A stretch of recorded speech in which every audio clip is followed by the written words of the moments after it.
Round 3 of the FedEx St. Jude Championship just completed. Tommy Fleetwood began the day with a 3-stroke lead.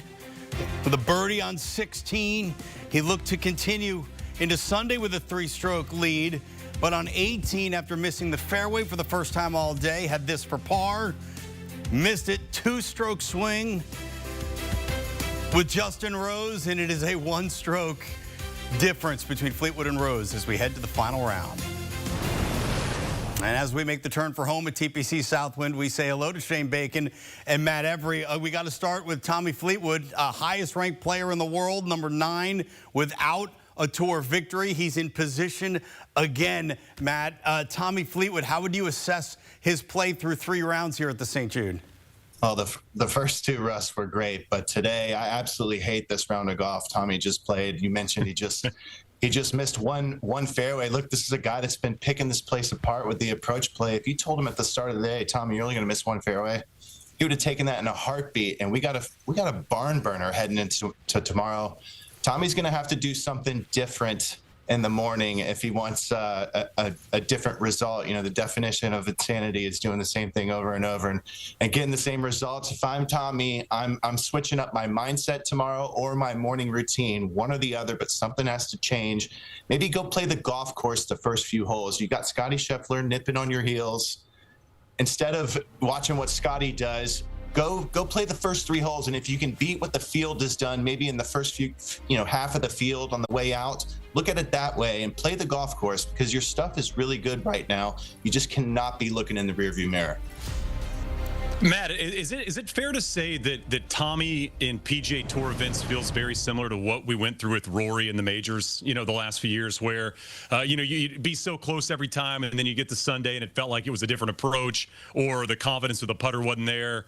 Maybe he wasn't as aggressive enough. I mean, I even felt it from Rory the way he played 13 this year at the Masters when he went on to win, laying up on a par 5 that he typically wouldn't lay up on. I'm with you. Just go out there and somehow convince yourself it's Thursday. I know that's a lot easier said than done, but considering the way he played the first 2 rounds, I mean, Tommy Fleetwood, he's been one of the best players this season on tour. He's been one of the most consistent players this season on tour, and the putter has showed up this week. So if you're Tommy Fleetwood, I almost look at last week and say, listen, if Cameron Young can do it, who'd never won on the PGA Tour, I've played plenty more events, I've had plenty more chances, I'm just going to do what that guy did, try to go out there on Sunday and get it and not try to see if somebody hands it to you because the talent is too great near the top of the leaderboard. Somebody's going to go out there and put together a good round.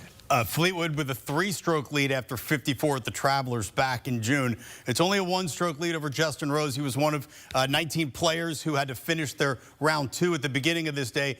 Picked up a crucial birdie on 17 to get all alone in 2nd place, and now Rose just 1 stroke back of Tommy Fleetwood, and he's won multiple times, obviously, on tour, 11 times in all.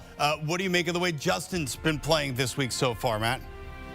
Well, I really like it. Look, he's a big game hunter, close call at Augusta.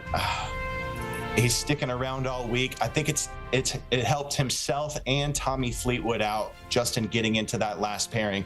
Way more comfortable pairing for Fleetwood. Rose, obviously comfortable with Fleetwood as well. I really like Justin Rose tomorrow. He's clicking on in pretty much every part of his game. He's not afraid of the moment, and he's kind of playing with a guy who is.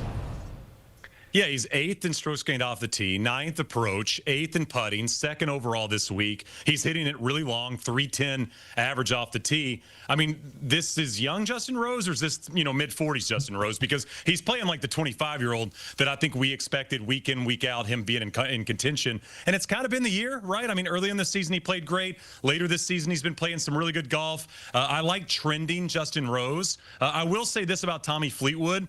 Outside of a Scotty Scheffler chasing him down, I almost feel like he'll be more comfortable with somebody like Justin Rose there because they're so close and they are such good friends and they're comfortable around each other. And so I think when you're Tommy Fleetwood, you'd much prefer somebody like Justin Rose within a shot of you than seeing Scotty Scheffler right there as well when you know what Scotty kind of does on these Sundays. A couple of Englishmen in that final pairing on Sunday in Memphis, but you're mentioning Scotty Scheffler. It's not like he's that far. He's 1 stroke back of that. He's 2 strokes off the lead, Shane.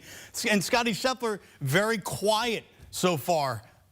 It's Sunday. Are we going to expect now, and should we expect Scotty Scheffler to just make a run at this thing? Heck yes. I would have said something different, but we're on TV. I mean, he's going to make a run. He always makes a run. I mean, he's inevitable, right? He's the buoy. He's always floating around, and you know you can't mess with him, and you know he's going to go out there and put together a round that's probably going to see him make 1 or 2 bogeys at max. And I think something Scottie Scheffler is so good at, and Matt, we talked about this earlier today, is he hangs around, he hangs around, he hangs around, and then the moment he feels it, he goes out there and shoots a stupid round, and they almost always happen on Saturday or Sunday. He's the opposite of what most players deal with as professional golfers. The bigger the moment, the deeper into a golf tournament, it seems like the more complete the game gets and the better he's able to score. Yeah, Shane, he hangs around, hangs around, hangs around. He also doesn't go backwards. He's made 6 bogeys this week. He's birdied the hole after that 4 times. One of those bogeys was on 18, so he didn't have an opportunity. He continuously fills up the cup. He fills up the cup. He fills up the cup, and eventually it overflows. Where that comes, you know, who knows? It wouldn't shock me if he's got the lead by the end of the front 9 tomorrow, one bit. It wouldn't shock me if he wins this thing by 4 or 5 shots tomorrow.